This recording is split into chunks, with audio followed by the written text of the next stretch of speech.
What's up, guys? Rick here with a preview for this week's Memorial Tournament, a signature event with a cut. Basically, everybody playing except for Rory McIlroy, but we'll get into this great golf course, this great field, and figure out what could potentially happen for this week. We'll at least do our best with data, logic, and reason. Before I do that, I like to think that I don't ask for much, but I am going to ask for one small request right now. Shouldn't take you much more than about 5 seconds, and it'll cost you nothing.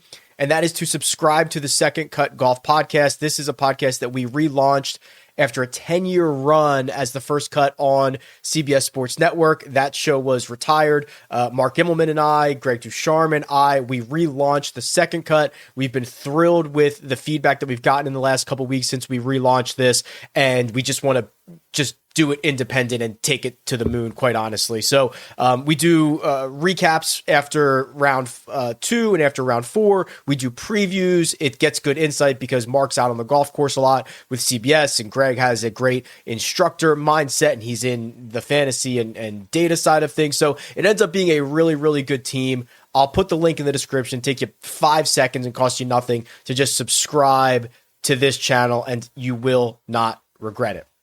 Let's talk about Muirfield Village. And oh boy, this is a big boy golf course. This is a golf course that I think most people would say, outside the major championships, is the best challenge because of the difficulty, because of the types of questions that it's going to ask you, a lot of different questions, the way that the golf course ebbs and flows, right? We talked about this a little bit at Quail Hollow.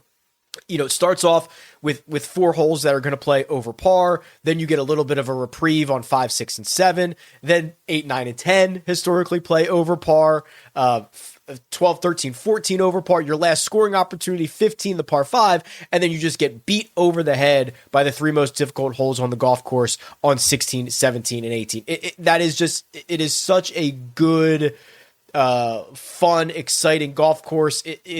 I really love it. And if you look at the regression model here, again, this is my website, RickRunGood.com. If you look, there's really good data on Muirfield Village, right? We've played it every single year. We actually played it twice in 2020 in a variety of conditions. We'll talk about that in just a second. This golf course ranks 6th in strokes gained tee to green, which means there's only 5 other golf courses on the PGA Tour schedule in which strokes gained tee to green is more correlated to success. And that bears out in the winners, right? I mean, Hideki Matsuyama, Scotty Scheffler, Victor Hovland, Patrick Cantlay, right? These guys, Colin Morikawa is one at this golf course. The just like, you can't fake it here. You just cannot fake it here. And if you look at the secondary stats, sometimes this tells a story. Sometimes you'll see a lot of secondary approach numbers or secondary putting numbers or secondary scoring numbers. I'm not really sure we see that. It's a variety of everything. So strokes gained tee to green is the best stat. Proximity from sand is number 2. Okay, that's like an around the green number. Approaches from 150 to 175. Okay, that's an approach number, but outside of 150. Distance from edge of fairway, that's a driving stat. Strokes gained around the green, that's an around the green stat. Then 2 approaches, a driving stat, 2 more approaches, 2 more putting stats, an around the green stat, an around the green stat, a scoring stat. You get where I'm going here.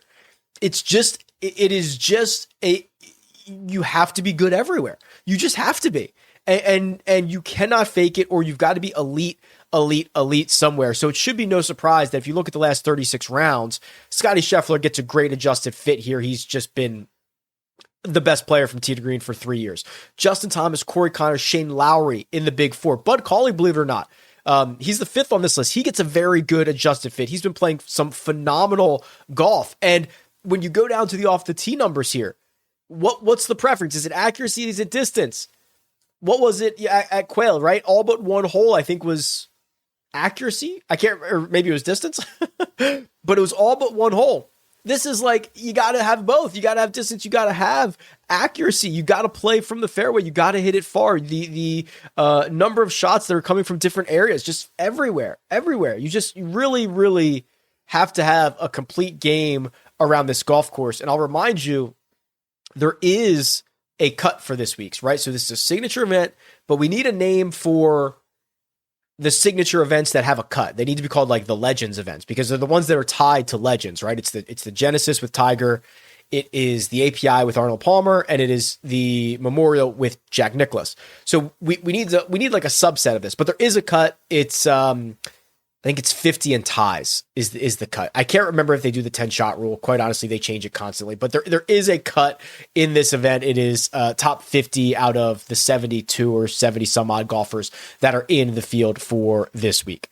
Let's look at those golfers because it is headlined by Scottie Scheffler. Absolutely no surprise there. Xander Schauffele and Justin Thomas are the two other golfers over $10,000. We're seeing Scottie over $13,000 again. If you remember back, he was $13,700 at the Charles Schwab. He was $13,400 at the PGA Championship, and he was exactly this price, $13,300 at the Byron Nelson, an event that he would go on to win by 8 shots. Is that what it was? So his last 3 starts, he has lost to a combined 3 golfers, which is obviously very, very good. If you look at his history at the Memorial, you will see why this is a tee to green golf course and why Scottie Scheffler plays so well. Because Scottie Scheffler is always, and he was again last week, one of, if not the best tee to green player on the planet. In fact, he gained over 10 strokes on approach last week. He gained 10.1 in total from tee to green because he actually lost a smidge around the green. That does not happen very frequently. But look at what he's done in his last 3 trips. His last 12 rounds to Muirfield Village, he has gained roughly 43 strokes from tee to green. Let that sink in. 12 rounds, he has gained 43 strokes from tee to green. That's nearly 4 strokes a round from tee to green. Remember 2 years ago, that tee to green number, 20.6, one of the highest in the ShotLink era. He lost 8.5 strokes putting. That was right around when Rory McIlroy said, hey, you should switch putters. And yeah, he did. He went to a mallet and he started destroying the world. This is one of the largest discrepancies between tee to green play and putting that is in the ShotLink era. He still finished 3rd that week with an 8.5 to the negative putting week. Unbelievable stuff. So it is really just a matter, again, how much access can we get to Scottie Scheffler? Can we build lineups around him? I actually think it's a little bit easier because it is a bigger cut. So those guys that are in the 6K range, more likely to make the weekend, not guaranteed, but more likely to make the weekend. There is not a bunch of scrubs at the bottom of this field like you had at the Charles Schwab. I actually think it's a bit easier to build lineups with Scottie Scheffler in for this week. That leaves us with the other two, Justin Thomas and Xander Schauffele. I'm a big bull on both of these guys, but in particular, Xander Schauffele, who is like very, very close, okay? I would argue played pretty bad at the PGA Championship, lost strokes on approach in the middle 2 rounds, didn't really hit his second shots very well, finished T28. Good sign to see that the putter, which was one of the things that he really struggled with to start 2025 after missing time, he really struggled with the putter. Well, now he's gained strokes putting in 3 out of his last 4. His history at Muirfield Village is very strong. 8th place finish last year where he gained 8 strokes putting. T24 in 2023, T18 in 2022. In fact, he has not had a finish outside the top 25 since 2018. Additionally, let's see what happens when I change this to courses Muirfield Village, because we're also going to get, we're going to get this event here, the 2020 Workday. If you remember that, the schedule in 2020 was all jacked up, obviously, because of the COVID break. And what they did here is they played back-to-back weeks. They played the Workday Charity Open and then the Memorial. You see that right here, a week apart in 2020. Xander finished T14 and T13 in those weeks. So that is another top 15 finish at Muirfield Village when we include the Workday Charity Open from 2020. So this is just like... This has almost been a lost year for Xander, right? A lost half of a year. A bunch of good results, not great results. They're coming. I don't see a scenario in which the final 3 months of the year, Xander does not just snap off and play really, really well. Then, of course, we have Justin Thomas here. Misses the cut at the PGA Championship. The concern around JT is that he has really struggled on these putting surfaces since the redo. Right. So if you remember, it was in 2020 as those guys were playing. He won the work. Did he win the Workday? Yeah, he beat Colin Morikawa in the Workday the first week at Muirfield Village. Then they played the second week. He finished T18. Then as that event was finishing up, they were ripping up all the greens. And I think they redid the fairways as well. And just they did like a redesign. Since then, Justin Thomas has lost 8.5 strokes putting, 2.5 strokes putting, 3.5 strokes putting. Now, he's not a great putter, but he's putted much better this year. And what is it? Is it directly correlated to when those greens changed? Because that's when it got horrible. And before that, he was at least capable of putting up some solid putting rounds. Or is that because at the time, Justin Thomas was a really bad putter? I don't know the answer to that question, but it can't make me a 10 out of 10 on Justin Thomas. It has to make me like a 7 or an 8 out of 10 on Justin Thomas. I don't really care about the PGA Championship miscut. You hear me say this a lot. You miss a cut at a PGA Championship. Yes, it was disappointing. Justin Thomas should have played a lot better. He should have been in contention. It was the perfect spot for him. He's really struggled at majors since his win at Southern Hills. It could be mental. I have no idea. But look at his non-major championship results in his last 3. Runner-up at Truist, win at Harbortown, runner-up at Valspar. I'm not worried about that PGA Championship miscut whatsoever. When we get down to the 9K range here, this is where things start to get really interesting. Colin Morikawa, I think, is the most interesting golfer on the slate. Good, bad, indifferent, I do not know, but I think he's the most interesting golfer on this slate.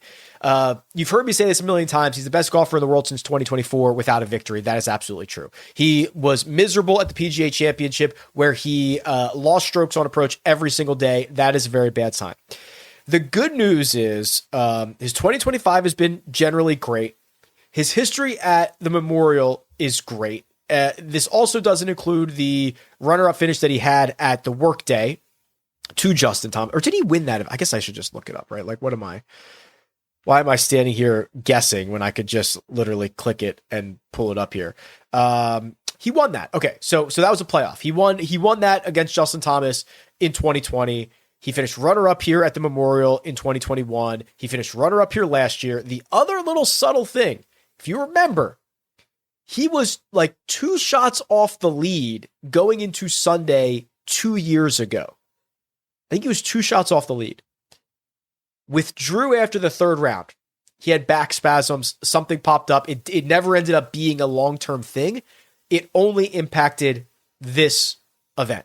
So he had already gained 7 strokes to the field that week. So that's why if you're like, when you run the numbers for Muirfield Village, Morikawa's strokes gain numbers, because I include his first 3 rounds. He finished all 3 of those rounds. Those are in the database.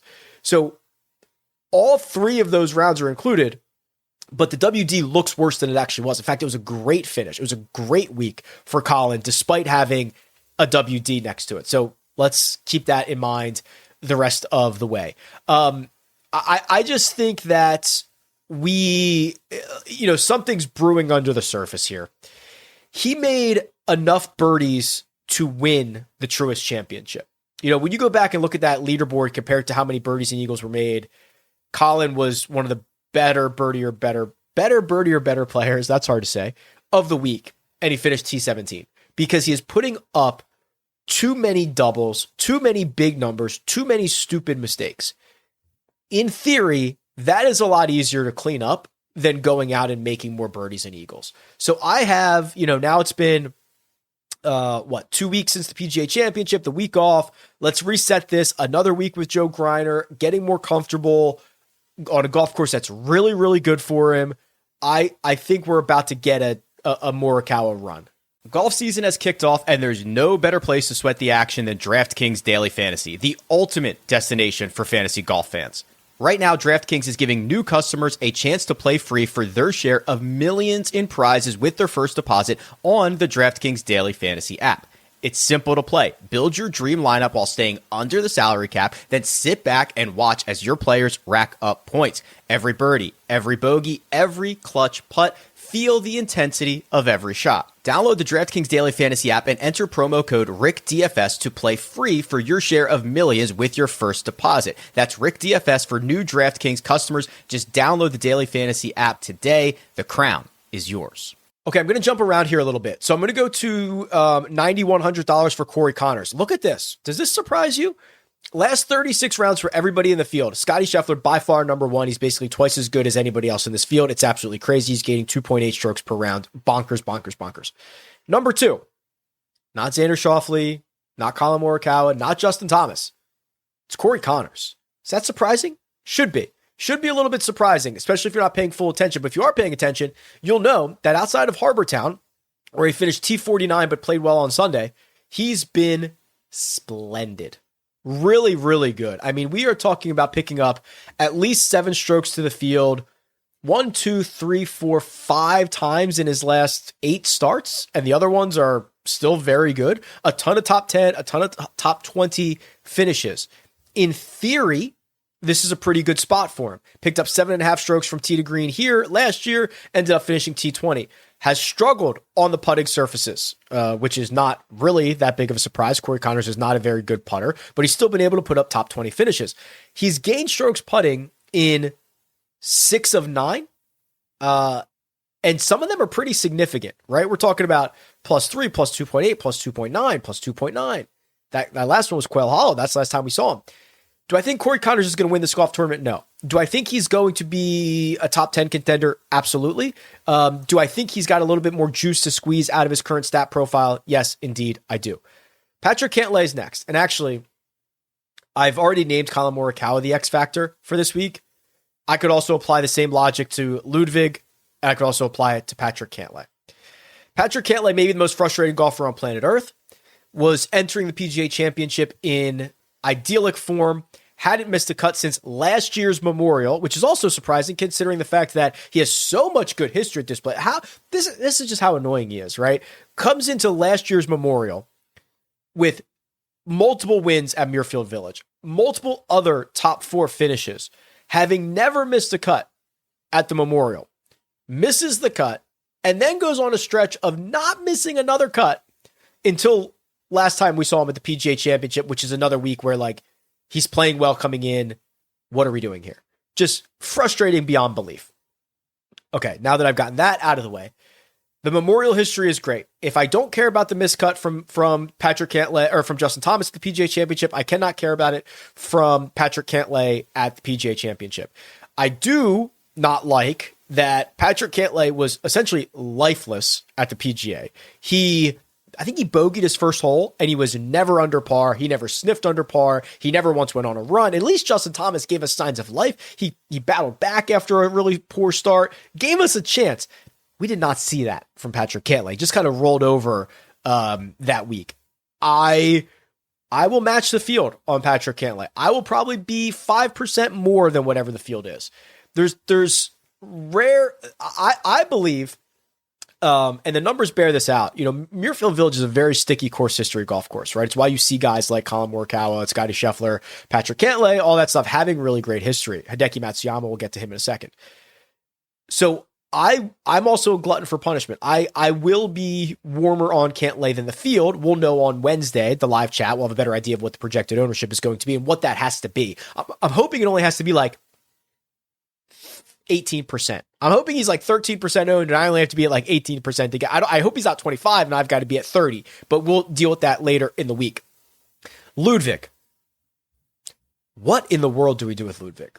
Well, if we don't care about Justin Thomas's miscut and we don't care about Patrick Cantlay's miscut, we can't care about Ludwig's miscut. I can care about the 3 straight starts he's lost strokes on approach and now 5 out of 7. I can care about the 2 really bad putting weeks at the Truist and Harbour Town, and now he's lost strokes putting in 4 out of 6. I can care about those. I can care about the fact that, like,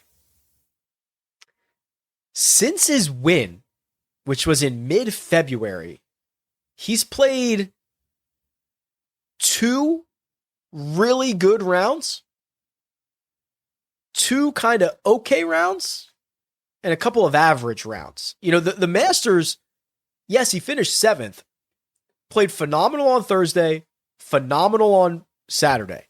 He lost strokes to the field on Friday, and he was exactly on average on Sunday. So that 7th place, I do not want to like degrade a 7th place finish at Augusta National. it was really just two really, really good rounds.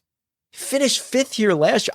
I do not know what to do with Ludwig. I'll admit. I'm worried because the metrics here, but he is intoxicating, to think about his skill set on this golf course. But man, I will probably take a underweight approach.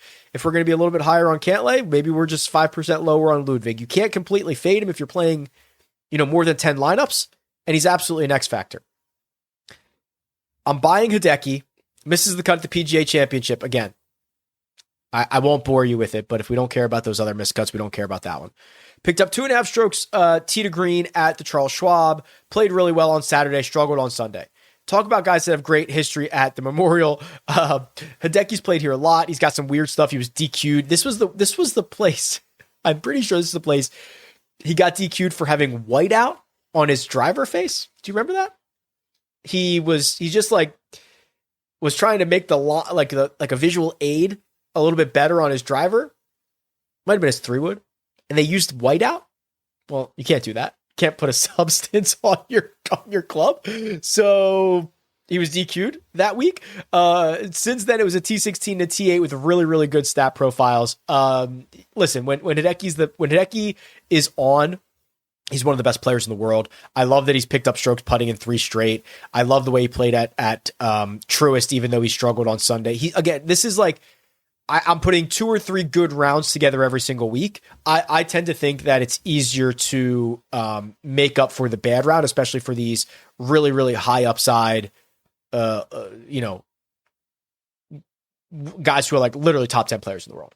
As we get into the 8K range here, I want to point out a couple of things. If you go to the power rankings, you're going to see that there are a lot of 8K golfers inside the top 8 of the last 36 rounds. So Shane Lowry, Daniel Berger, Sepp Straka, and Jordan Spieth are all gaining more than a stroke per round, which is good enough to get them inside the top 8 over the course of the last 36 rounds for everybody in this field. If you look at the trends tool, you're also going to see a lot of similar names there. Russell Henley actually injects himself a little bit into this top 10, but it's Berger, Straka, Lowry again, where they taking their 100 round baseline, the way that they are playing right now, and giving it a strokes gained trend number. That's where these guys are also playing over their heads a little bit. Additionally, if you go back to the course key stats page, you're going to see Shane Lowry has the 4th best adjusted course fit. Daniel Berger has the 7th best adjusted course fit. Russell Henley has the 9th best adjusted course fit. And Sepp Straka has the 10th best adjusted course fit. For the most part, maybe not Henley, but for the most part, the reason these guys are getting good adjusted fits is because they are well-rounded golfers. And we talked about how important it is to be that at Muirfield Village. You just cannot fake it. Shane Lowry has been a tee to green phenom for over a year. Finished runner-up at the Truist. Was really, really good for the first 3 rounds. Harbortown. Battled. Struggled on Friday. Struggled on Sunday, but held those rounds together. Still ended up finishing T18. He's got a bunch of top 10, top 8 finishes. Let's look at his history here at Muirfield Village. Outside of last year, he was on a stretch of 6 consecutive years in which he had gained pretty significantly from tee to green. His best finish was a T6, in 2021. He had a T16 2 years ago in 2023. Priced in a way that I think you're going to be able to build him into a lot of lineups at $8,700. Daniel Berger, woof. I love DB. Love him, love him, love him. If you watch this channel regularly, you have seen that we've been tracking Daniel's putter. And it's been ugly. It's been ugly overall, but it has generally been ugly in the first round or in the second round every time he tees it up. That was no different at the PGA Championship. He lost 4 strokes putting in the first 2 rounds, still made the cut. Charles Schwab, he lost more than 4 strokes putting in the first 2 rounds, was not around to find out if he was going to improve on the weekend. This being a signature event, it is more likely that he's around on the weekend to see if that improves if he does get off to another poor putting start. I'm also going to click his Memorial results, or actually I'll go to his Muirfield Village results to see how he has putted on these greens, particularly in 2021 or later. And for my own sanity and sake, I hope they're going to be good. Okay. Missed the cut here in 2020, but he gained strokes on the greens by a smidge. Doesn't matter. Those greens are gone. Has played here once on new greens. Picked up 6.5 strokes putting and finished T5. It was 3 years ago. I was hoping to see something more recent or more frequent. I have not, but it gives me a little bit of hope. That's the only problem. The tee to green play, my God, it's awesome. Like I don't know what I'm going to find here, but let's just go power rankings. Everybody in this field, strokes gained tee to green last 36 rounds. Where is Daniel Berger? Where in the world is Carmen Daniel Berger? Right here, 7th. He's gaining a 1.2 strokes per round over the last 36. It's better than Justin Thomas, Siwoo Kim, Colin Morikawa. And you actually see, like, the putter, he's actually tour average with the putter in that stretch. It's just he is giving up like 2 or 3 a round once or twice a week. Craziness. So I'm going to find myself back in on this Daniel Berger situation because I hate money and myself, but the tee to green stuff is so good. It's so good. And then Sepp Straka, probably having like the greatest year that nobody cares about, right? I mean, just 2 wins, including a signature event. The last signature event he played, the Truist, missed the cut on the number at the PGA Championship after gaining strokes to the field. Just like, this dude's so good. This dude just shows up. 5th here last year, 16th the year before. You're going to see me in on a lot of these 8K golfers. Here's the 7K range. And I just want to point out, I'll probably match the field on him, but Denny McCarthy. Denny McCarthy was in that playoff here with Victor Hovland a couple of years ago, lost to Victor. He had gained 11 strokes. I mean, he has, as you can imagine, putted the lights out at this golf course the last handful of years. Plus 6.5, plus 11, plus 4.8, plus 1.3, and then that's the new greens right there. Coming off a TA finish at the PGA Championship, he has not missed a cut since the Open of last year. So I think that's just fine and dandy.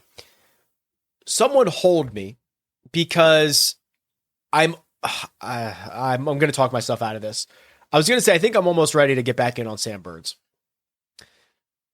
Though the more I look at this, the worse it is. The finishes are getting better. So here's what was going on. Historically, Sam Burns, great approach player, very great putter. Lost the approach play and has lost it. He has lost strokes on approach in 10 straight. That's horrible. Now, the first 5 of those, the results match that. A lot of missed cuts, outside the top 40, nothing special. The weird part is, he hasn't gotten that much better on approach, but the positions are getting better. 13th at Harbortown, 5th at Byron Nelson, 30th at the Truist, and a T19 at the PGA Championship. He's driving it a little bit better. He's either gaining or about average. I like the history here, the 15th and the 16th in his last 2 trips. Boy, is anybody going to be interested in playing Sam Burns? I kind of am. Aaron Rai is $7,600. He kind of cooked us last week, right? The miscut at the Charles Schwab. It wasn't the most brutal miscut I've ever seen. He played okay, beat the field average on Thursday, lost a stroke on Friday, and he goes home. He loses 4 strokes putting, which is definitely in his range of outcomes. It's possible. That ended a stretch of some pretty good golf where everything was between 18th and 38th at some big time events. Even if you get rid of the Zurich Classic T18, who cares about that? On paper, and I think we saw this on the course fit, Aaron Rai is the adjusted course fit. Aaron Rai is the first $7,000 golfer that pops up. If you look at the trends tool, he's up here as well. He's like the first 7K golfer to pop up. So that's why he separates himself. That one miscut, it wasn't that bad. And the rest of his results over the last 36 or so are still pretty good. A golf course that, again, I mean, Colonial, and he did. He drove it well. The numbers were great. The ball striking numbers were great at Colonial. He picked up a stroke and a half ball striking each round. Just lost 2 with the putter each round, which is not going to work. And then Robert McIntyre is kind of interesting. He's kind of a streaky guy, and we're getting him in the midst of maybe a good streak right now. Finally picks up strokes putting at the PGA Championship, goes nuts with the putter at the Charles Schwab, but he also struck it really well. So now we've got back-to-back weeks in which he's gained strokes on approach. We've got 3 in a row in which he's gained strokes from tee to green. Again, very streaky guy, and trying to catch him in the middle of a streak. This is going to be the first time he plays Muirfield Village, or at least the Memorial, which gives me a touch of pause indeed. The criminal disrespect on Andrew Novak at $7,100. Misses the cut at the PGA. I won't say it again. Outside of that, let's look at his last handful of starts. T11 at the Charles Schwab, in which he picked up 8.5 strokes from tee to green. T7 at the Truist, in which he honestly didn't play all that well. Wins the Zurich Classic with Ben Griffin. Finishes runner-up at Harbour Town, where he picks up another 8.5 strokes from tee to green. Finishes third at the Texas Open, where he picks up 5.5 strokes from tee to green. He's actually lost strokes putting in 3 straight. He's a pretty good putter. And the dude just rolls on, right? You know, Ben, I try not to get into these guys' brains because it's often a scary place to be. But you've got Andrew Novak, who has probably been, I'll just pull it up here, since the start of 2025, probably one of the best golfers in this field. Where are you, Andrew? Here. 17. Why is he so low? He got smoked at the American Express. And then it was kind of, okay. So basically since this run started, but he's picked up, I mean, he's been better than JT Poston. He's been better than Maverick McNeely, Sam Burns, Xander Schauffele, Ludwig, quite honestly. He's been better on an average basis than those guys in a ton of starts. So you've got a guy who's playing some of the best golf in 2025, who has a ton of confidence because he got the win at the Zurich. So he's in a lot of stuff, and he's been playing well. He's getting into a lot of events. Then he just watched his partner who won the Zurich win. He wants that, right? It's coming. Andrew Novak will win this year, right? In the same way that we thought Ben Griffin was going to win this year. Well, there you go. Andrew Novak is going to win this year. Colin Morikawa is going to win this year. I think I've said that for 2 years though, so I'm not so sure about that. Let's go down to the 6K range, and then I'm interested to see what the model does, especially at the bottom of this range, because we've got to get some of the cheaper guys in if we want to get Scotty in. Bud Cauley is 6,800. That's the first one that stands out to me. Okay, Bud Cauley, I think, has done enough. Remember, started this year on a major medical, has now played himself into this event via the Swing 5, I believe. So look, 6th of the Players, 4th at the Valspar, 5th at the Valero. Boom, boom, boom. Okay, finish at Harbour Town, T32. Zurich, it was fine. T28, just throw it away. Makes the cut at the PGA, doesn't play well. And then third last week at the Charles Schwab. Look at the numbers. Look at how well-rounded the game is. That's why when we saw the adjusted course stats, Bud Cauley was 5th, because he is putting up some redonkulous all-around numbers here. And yes, it is a smaller sample of, I'll say it, greatness from Bud Cauley, because it's just the last 6 or 7 starts. But remember, if you go back to the start of the year, he's only missed 1 cut. The miss comes at Puerto Rico. This was the weakest field he played in. He missed the cut in Puerto Rico, but had a top 25 in Phoenix.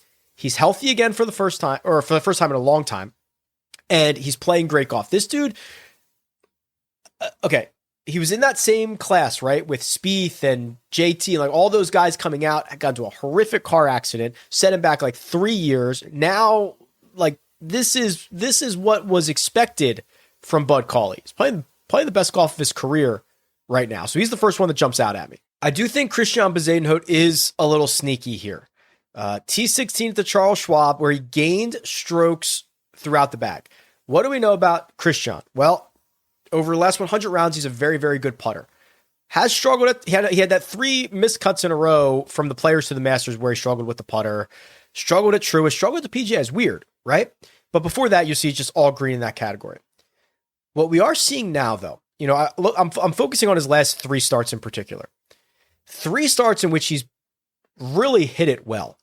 Picked up 4.3 at the Charles Schwab on approach alone, 5 on approach at the PGA Championship, and he picked up a stroke at the Truist.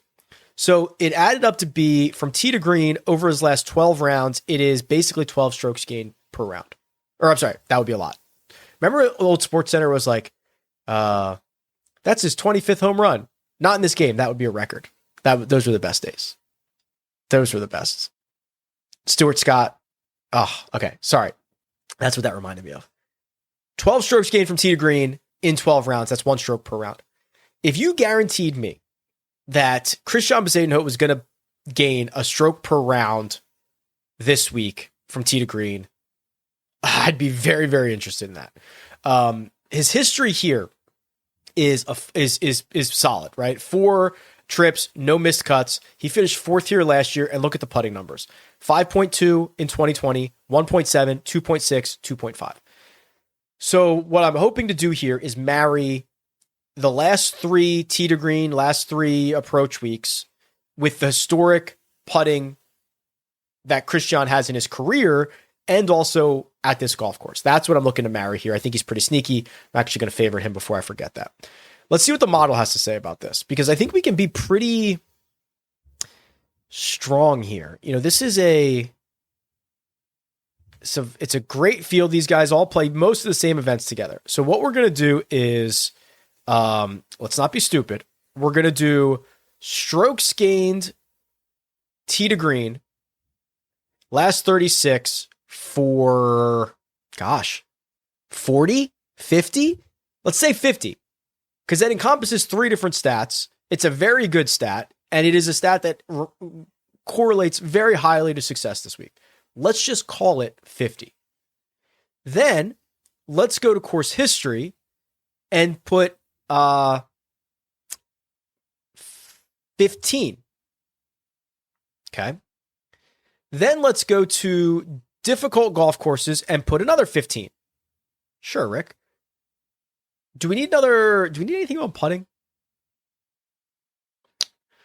We could do bonus putting. I love bonus putting. We could do fast greens. I do love bonus putting though. Let's just do the last 20 on bonus putting and see what happens. Oh my goodness. Look at this. He's been dethroned. Scotty Scheffler, not number 1. He's number 2 by like a tiny margin, but he gets crushed in bonus putting. That's why. Shane Lowry, number 1. Wow. Lowry 1, Scotty Scheffler 2, Patrick Cantlay 3, Colin 4, Xander 5, Spieth 6, Fleetwood, Victor, Justin Thomas, and Keegan Bradley rounding out the top 10. Wow. Who's dead last? Harry Higgs. Sorry, Harry. Interesting. So let me just scroll over for a second. So Spieth, Morikawa, and Scotty get docked for bad bonus putting. The rest of their stats are sound and solid, but that drops them to 2nd for Scotty, 4th for Colin, 6th for Spieth. If it wasn't for bonus putting, those guys would be a lot better. But hey, it is for bonus putting. Scotty's number 1 in the other 3 though, which is crazy. But because Lowry is 2nd from tee to green, 26th at Muirfield Village, 13th in hard golf courses, and 13th with the putter, the bonus putting, he just edges him out. If I change those weights at all, Scotty Scheffler is going to find his way back to the top, I believe. All right. Awesome. It's going to be a great week. I'm looking forward to it. Thank you in advance for subscribing to the Second Cut Pod. Goes a long way. Much appreciated. We're trying to do our own thing and do it independently. And other than that, I will see you guys on Wednesday. Best of luck this week, and I'll talk to you soon.